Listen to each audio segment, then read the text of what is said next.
មកណាត្រូវរាយការណ៍ជានិច្ចទូរស័ព្ទរត់ម្ដងសួរថាអ្នកណានឹងញញឹមតិចតិចញញឹមតិចតិចក៏ថាខ្ញុំមានរឿងលាក់អូយប្រពន្ធខ្ញុំប្រច័ណ្ឌពូកែមើលខ្ញុំដូចជាអ្នកស៊ើបការ Facebook TikTok ក៏ឆែករាល់ថ្ងៃ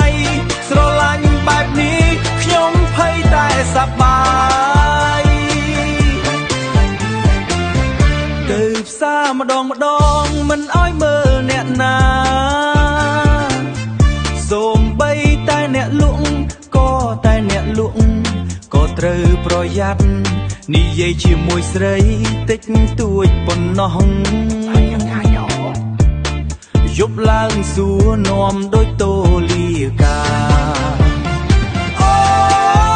យប្រពន្ធខ្ញុំប្រច័ណ្ឌពូកែតែបេះដូងគាត់ស្រឡាញ់ខ្ញុំពិតប្រច័ណ្ឌបន្តិចតែផ្អែមក្នុងចិត្តរស់នៅជាមួយគាត់មានន័យគ្រប់ថ្ងៃទួងប្រច័ណ្ឌខ្លាំងក៏ខ្ញុំមិនបដូរព្រមគាត់ជាមនុស្សខ្ញុំស្រឡាញ់បំផុតជីវិតគូស្នេហ៍មានរសជាតិពិតប្រពន្ធប្រច័ណ្ឌពូកែតែជាទីស្រ